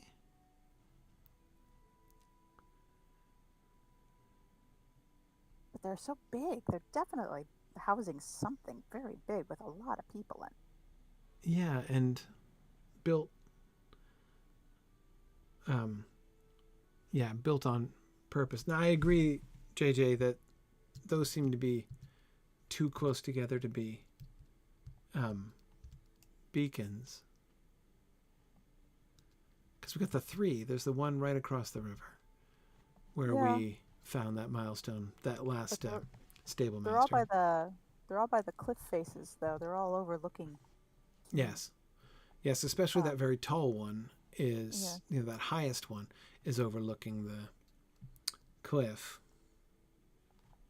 Could they have been like summer homes or something, like, for rather important dwarves who didn't want to actually be cramped up here in Gundabad? They wanted their own, like Italian villa kind of dealio. Oh, we have seen recreational palaces before. It's possible. It's still strange to me that they were building those above ground. Now, I like our Gundabad theory that Gundabad was originally built by Durin before the dwarves started living underground, really. Mm-hmm. But okay, so I'm confused. Dwarf settlements, though. I'm just confused about the state. Why is restoration going on while there's a dirty great orc camp right here? Maybe it's not restoration. Maybe it's a watchtower. And nah, see, they wouldn't be putting up scaffolding and repairing the spires, though. The orcs would. They'd be putting up spiky things and decorating it with skulls. No, maybe they're like the doorway here. Exactly. Look at all these femurs, right? I mean, this is what they'd be doing. Maybe they're trying to build some sort of war machine up there, or is this guy an orc? Yes. The Gundabad driver. I saw that I got a hobgoblin slayings deed. They are respawning, by the way. Yes, I figured. I'm thinking the restoration got interrupted. Because the restoration looks well put together. It doesn't look like this haphazard crap over here. Oh no, definitely not. I mean, it seems clearly to suggest that the dwarves returned at some point. I'm just trying to figure out when. When would the dwarves have returned here, but then the orcs came back? We do know their wooden structures stay up for a long time. We had that bridge out there that we thought was probably, 50? Not older? Yeah, well, it's hard because, of course, coming up here, we are, coming into the areas of Middle-earth where there's so little direct lore in the books. Yeah. And so not knowing the storylines that they have developed in game around here. Looking at the iron rivets, looking at the diamond patterns, the clean lines, it looks very much like dwarven scaffolding. Whoa, Oh, yeah, okay, in over my head. The scaffolding running, over running, here. Running.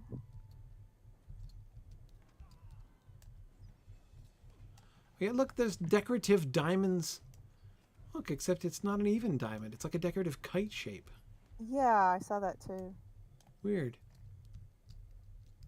But yeah, I mean, the rivets and everything.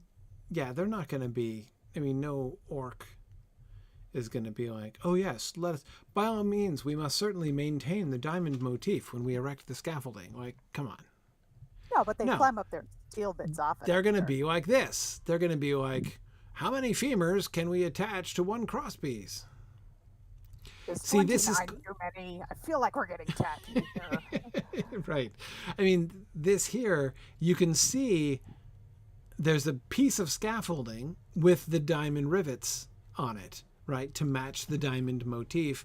And then the dwarves have directly, or the orcs have taken this scaffolding and made it into. Okay, right. Let's use rope to tie a bunch of spiky cross pieces onto it, and then attach a whole bunch of bones. Right. Like they went to Pinterest and looked up fun femur crafts and just went crazy. Yeah, and the balls of rope are really weird. They kind of look like bees' nests or something. I gotta say, these are the most artistic orcs we've seen so far. Well, remember the artist orc who painted those drum heads? The one with the really was the really, really nice Eye of Sauron. He found his way up here, and he's just turned into this fabulous Tim Gunn inter-decorator kind of guy. Maybe, I don't know. This instead of fashion. I mean, a bunch of this just looks like, ye old pelvis on spikes here, which is. But look how they grouped it into groups of 3, and then they got this nice symmetry going on here. Okay, it's something. There was some thought put into this. I agree. There was thought. There was someone on a stool going, "No, a little more to the left. No, put it with the other one over there. I'm thinking 4's too much. Let's just do 3." That's right. No, there was 5 for symmetry. 5 because this is not symmetrical. Get it right, you maggots. Does that look like a mandible? Does that even look remotely like a mandible? They start calling people Snaga anytime they get it wrong again. That's right. Yes. That's it. It's just what they would do. This is quite a step up from the pelvic fires of the old days, Right.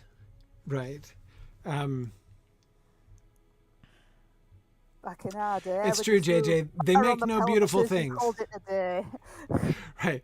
They do make no beautiful things, but they do, they do make an appropriate nod to bilateral symmetry. So, Yeah, I did say this was a beautiful thing. I just think thought was put into it, like a beach house that has seashells stuck on everything.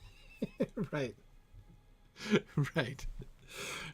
Okay, but in any case, clearly the crosspiece here demonstrates very plainly that this scaffolding was here before the orcs arrived, because the orcs have decorated it since. And with the high concentration of all of the metal reinforcement, the scaffolding could be pretty old.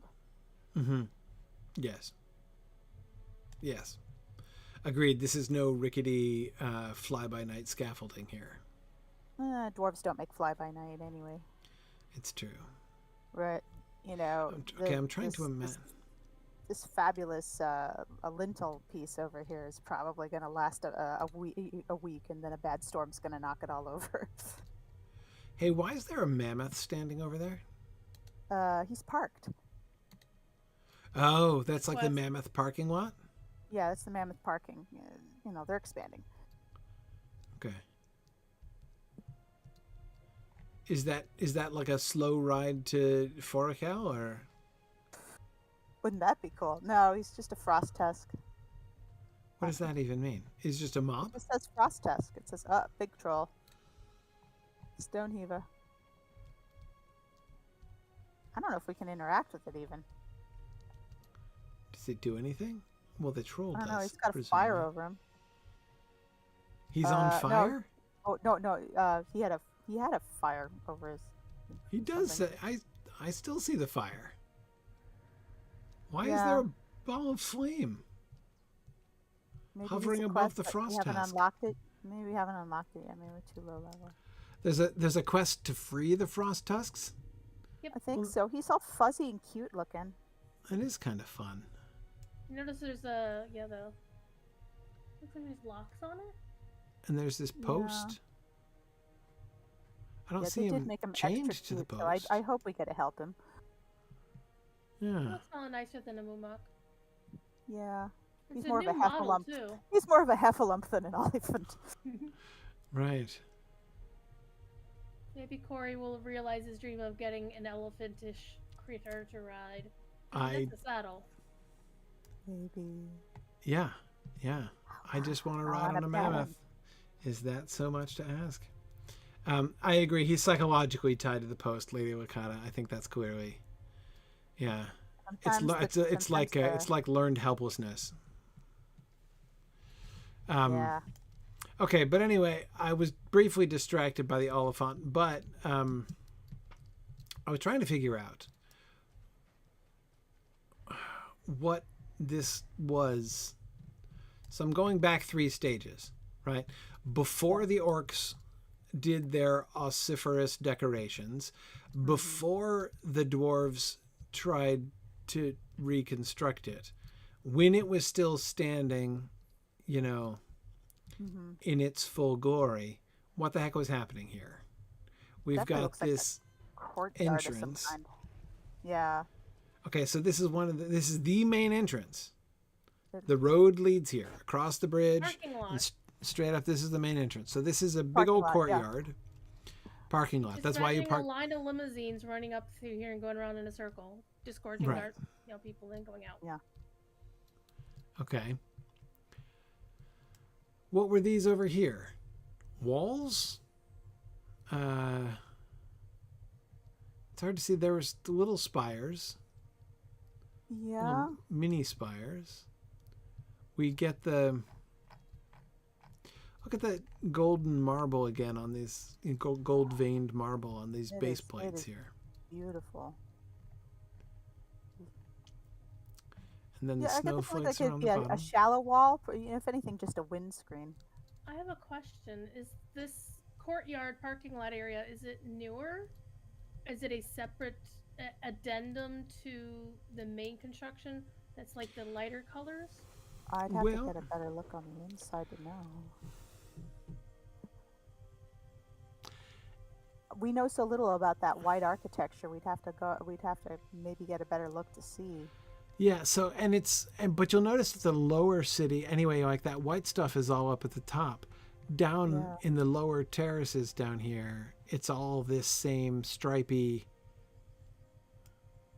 stuff Yeah. as we get here. Does it look like it's a floor sitting above the black and gold? The white structures. Does it look like it's actually connected, or is there a base we can't see from here? It looks like I can see a base of, well, at least that involves that marble.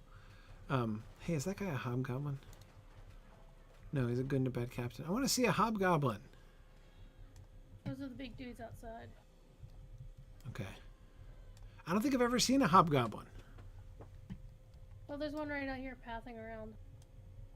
Where? I think it's one that's outside.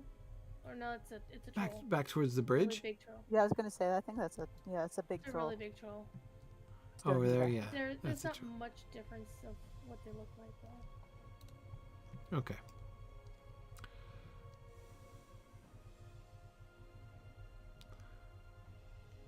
Yeah, well, we'll see if we can see a line there. Mm-hmm. Okay, so if this was oh yeah, but look at the profile there. It looks like there was a tower. has fallen over? Yeah. There's definitely some kind of funky hollow structure. Mm-hmm. Some kind of hall down here at the end.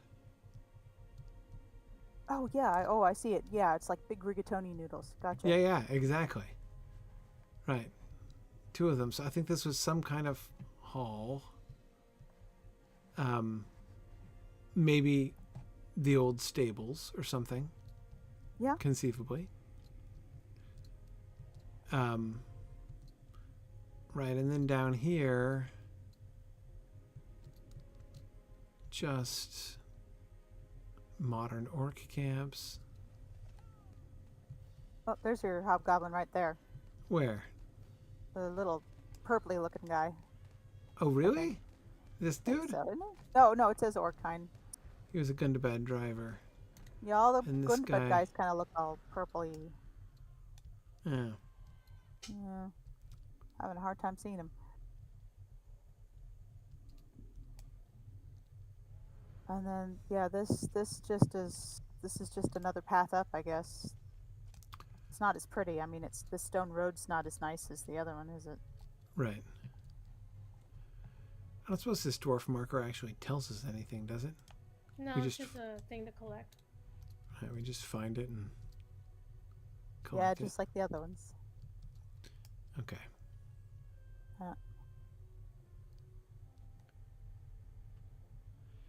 An old dwarf marker used in surveying lands. Yes, same one. Potential mining opportunities.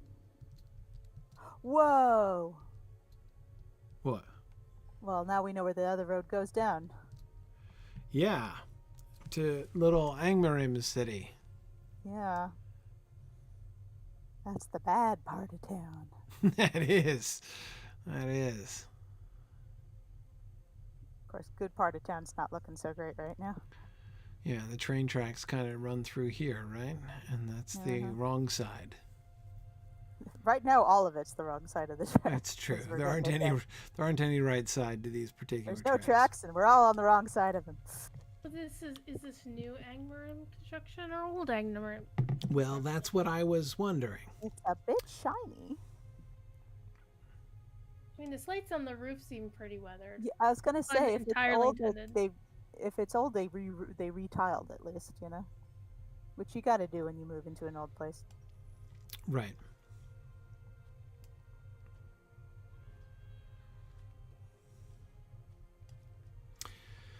Yeah, the base walls certainly look like old Angmar.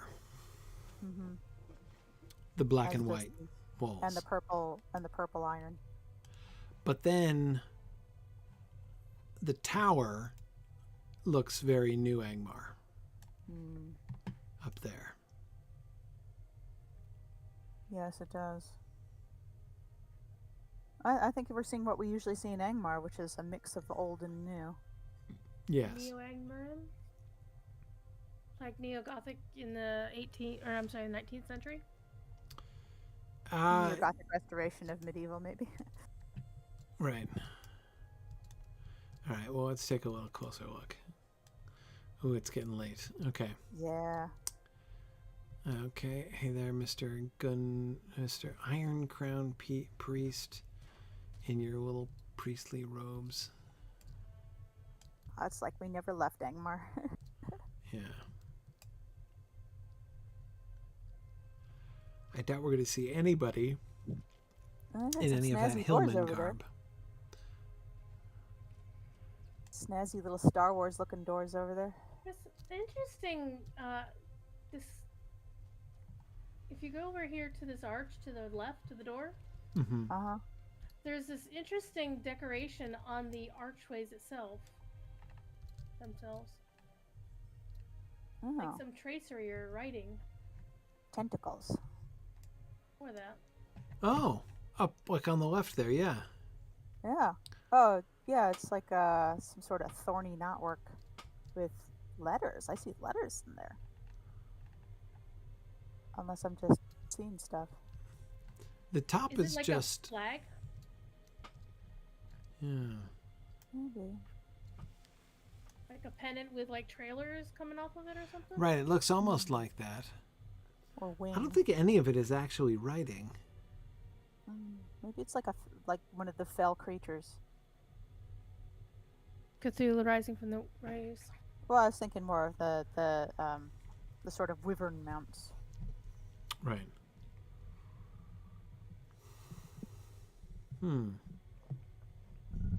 I don't recall seeing that decoration. No, it's And new. it's down on the foundations. It's got to on be the older. Yeah, it's out of that greasy purple metal again. Mm-hmm. Yeah, there's definitely some building down there that got built on top of. Oh, it's solid stone down there. That's all solid stone down there. Yeah, And it's they all built solid stone. Exactly. That and they built foundation lath down and there. plaster on top of it. Exactly. Yes, the evil Tudor houses up on top. Yeah, they look just as decrepit as the other one, but lath and plaster tends to look old pretty fast.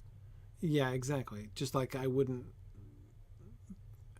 bank on this gatehouse, even though, as you say, like the walls look fairly aged. But yeah, they would, being made of plaster. Yeah, like the dwarven scaffolding might be older than these buildings. Right. Right. Very likely. Oh yeah, and then lots of stone houses in here. Oh yeah, we got the white stone that we've seen on the Angmar barracks before. Yes. And that waffle cone ironwork over there on the ramps. You gotta love how they do make things accessible though with all the ramps over here. Right. Yes. Yes. the Angmarim, exactly. The Witch King was very thoughtful that way. Yeah. These are fairly new slates. Ooh, Fairly new diseased slates? white tree. They do like their diseased white trees, don't they? Oh, right here. Yes. That looks like my front lawn.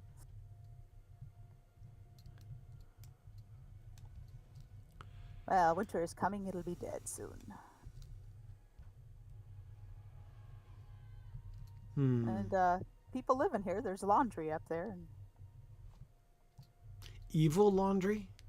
well, most the laundry underpants is socks evil. might be evil. Let's see. Oh, look, we got a pair of somebody's. Yep. A pair of somebody's evil undies. Yep, evil Y-fronts. Yeah. My goodness. Those are not tidy whities. No, they are untidy whiteys. No, yeah, I now know way more than I wanted to know about what Like the apparently Angmarim are wearing underpants underneath their cloaks. Underpants exist in this world. It's canon.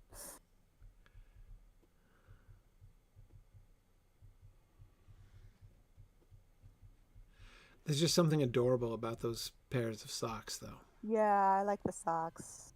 The fact that they can find the pairs too. They obviously don't suffer sock goblins like my laundry does. Mm-hmm. Mm-hmm.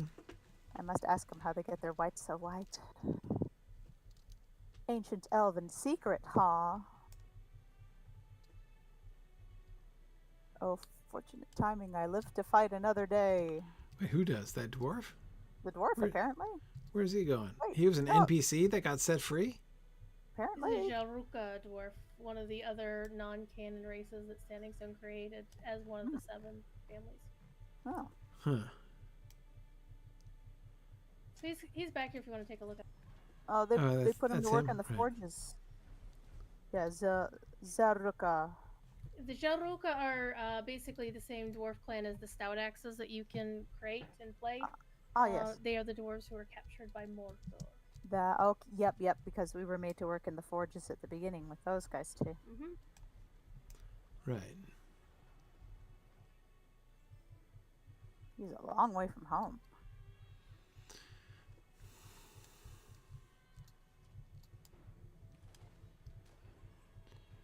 Okay.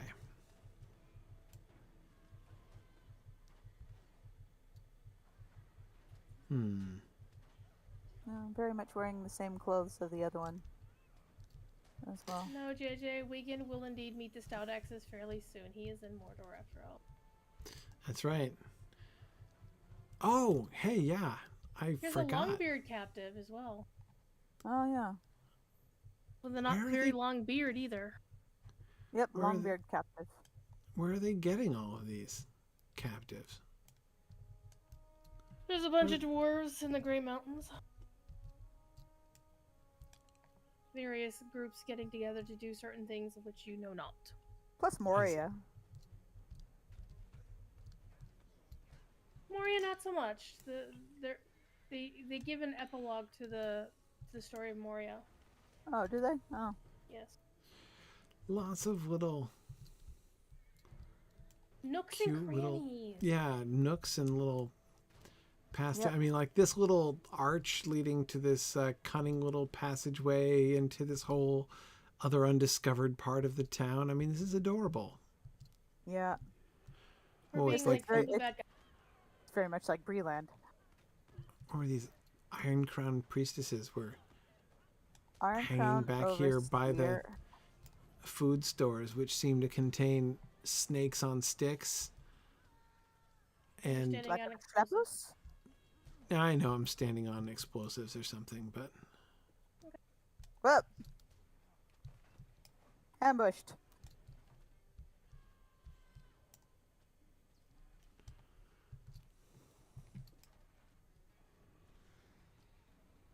it's the biggest tower spikes closest to the ground I've ever seen. Where? Can one of our minis throw some heals on Linus, please? Oh, yes. Yes, thank you.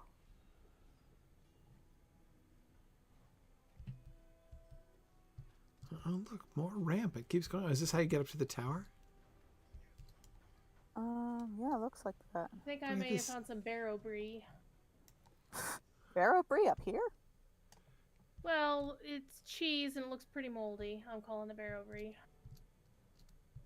Well, mold on cheese. Mold Man, doesn't this- necessarily disqualify cheese from being food. Weirdly. The city just keeps on going. But yeah, I think we can clearly see, I mean, this archway, for instance, a little double archway, Mm-hmm. little double archway with the like sort of pseudo eye at the bottom. Oh, But yeah, really- I know that. Yeah, Really these old doors behind stone him. that used to be white that isn't anymore. I mean, this is classic old Angmarim right here. Yep. But then this no- behind us, yeah. the I have tower many fond behind memories us. of doors that look like that. yeah, with this like prow of a ship door and all the spiky towers and this green, vaguely greenish gray stone. The Yeah. waffle cone iron texture. Classic New Angmar. So, Yep. All it's missing is the cargool in front. right, exactly.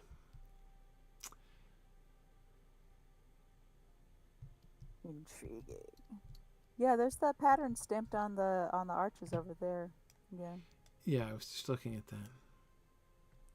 And there's something above that arch. Mini fishhook. What's that cruciform thing up above? Do you see what I mean?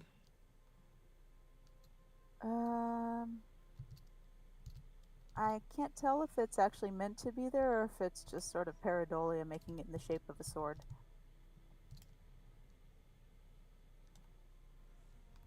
Right, it looks That's- like a sword, perhaps. Yeah, It's a does little look hard like to a tell. sword. Not super clear. Okay. All right, so trying to put together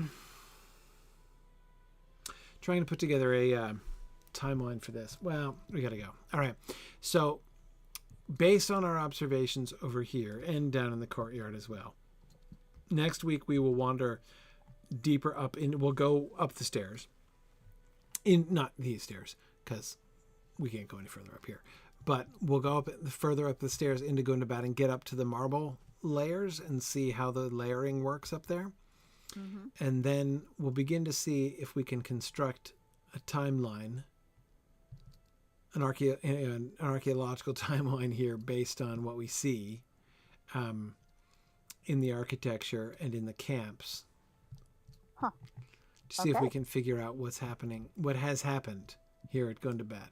Well, with the scaffolding and the two-phase Angmarim city over here and all that kind of stuff. Excellent. All right. Excellent. So we'll do that next week. Okay. All right. Thank you, everybody, for joining me. Hey, I forgot to say, which I should have done. Speaking of Wigan going to Mordor, Wigan is going to be going to Mordor in about a week and a half on the 2nd of October, officially. Saturday, the 2nd of October is going to be the Wigan Marathon. So there we go. Excellent. Party on. Yeah. All right. Thanks, everybody, for joining us today, and we will see you guys next week. Bye-bye. Oh, no, we're in combat. Bye, everybody.